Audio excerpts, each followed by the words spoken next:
Ya, teman-teman, sekarang kita sudah ada di bandara atau airport Spinggan Balikpapan, dan di belakang saya adalah counter check-in untuk semua bagasi-bagasi atau passenger yang akan berangkat ke daerah tujuan mereka masing-masing. Nah, apa yang ada yang teman-teman lihat di belakang ini merupakan sebuah gambaran terkait dengan apa yang disebut dengan kualitas kebijakan atau kualitas layanan publik dari teman-teman ya. Jadi ini menjadi sebuah catatan bagi kita pentingnya partisipasi publik dalam rangka untuk mengawal, memastikan bahwa ya, layanan publik yang diberikan oleh pemerintah adalah layanan publik yang berkualitas, yang sesuai dengan apa yang kita harapkan bersama.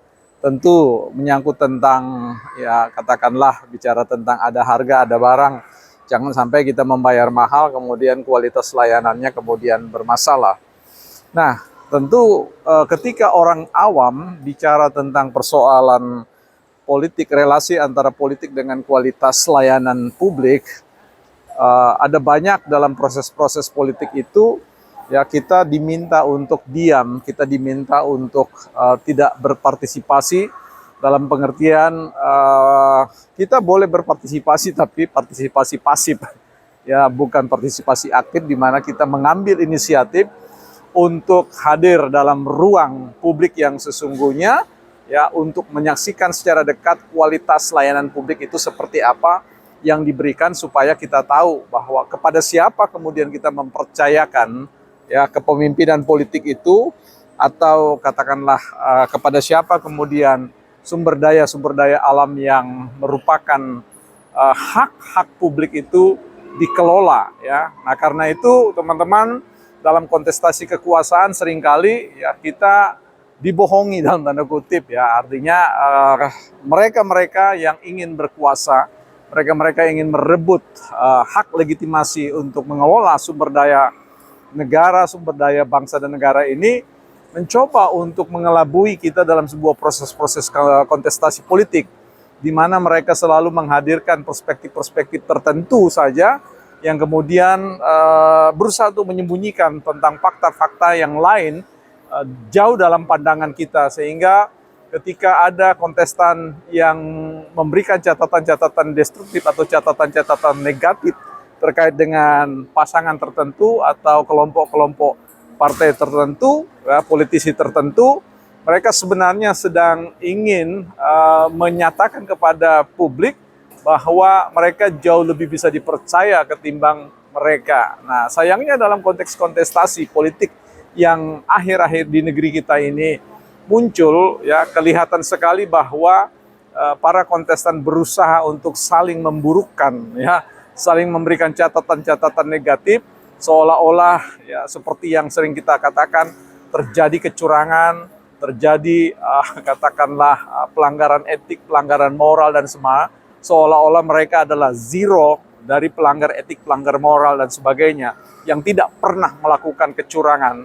Padahal kita tahu semua bahwa politik tidak pernah bekerja dalam ruang yang disebut hitam dan putih. Realitasnya adalah realitas abu-abu. Dan kita tahu bahwa kebijakan, persoalan tentang partisipasi politik dalam hal perumusan kebijakan itu tentu akan didasarkan pada konteks apa yang disebut sebagai apa yang ditesiskan oleh Harold Laswell, mengatakan who get what, siapa dapat apa. Kalau kita berkoalisi kita dapat apa. Hari ini kita diperhadapkan sebagai kontestan, sebagai pendukung presiden tertentu, dan kemudian berhadapan-hadapan dengan calon yang lain. Tetapi kemudian setelah ini selesai, mereka bisa bergaining position, mereka mengambil satu posisi untuk kemudian berkoalisi, dan kemudian kita ditinggal dengan gigit jari. Karena itu teman-teman, jangan mau kemudian kita diperhadap-hadapkan dengan para pendukung-pendukung yang lain ya. Musim kampanye, musim pilpres, musim pilkada adalah hanya bagian dari satu proses dalam konteks untuk mempercayakan kepada siapa kita mempercayakan legitimasi kekuasaan itu. Jadi ini yang merupakan sebuah catatan penting yang harus diingat oleh kita semua teman-teman, supaya di belahan sana, di bagian sana ada orang yang memang suka untuk kita tidak terlibat ya. Kita diam 1000 bahasa dalam konteks partisipasi politik kita. Padahal sekali lagi itu semua menyangkut diri kita sendiri. menyangkut kepentingan kita, menyangkut kepentingan bersama masyarakat publik terkait dengan apa yang menjadi bagian dari kita, ya, hak kita.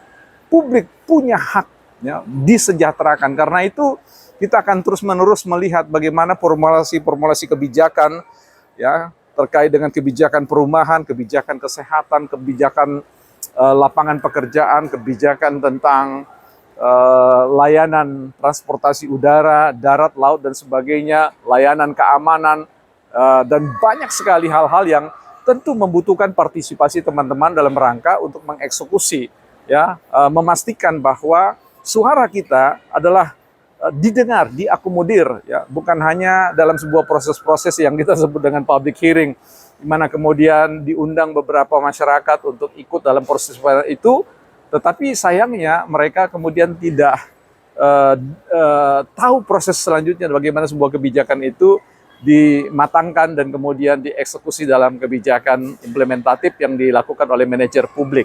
Nah, karena itu teman-teman, kita perlu berpikir bagaimana mengambil bagian untuk bisa melihat secara keseluruhan, bukan hanya satu dua hal dari sisi layanan publik yang kemudian mereka tunjukkan pada bagian-bagian yang baik, tetapi menyimpan banyak borok di belakang sana yang tentu itu akan merugikan kita, seperti hilangnya triliunan rupiah dana yang tentu itu bisa dimanfaatkan untuk membangun jembatan, untuk membiayai pengobatan, dan seterusnya. Ini menjadi sebuah catatan yang penting yang harus kita perhatikan bersama.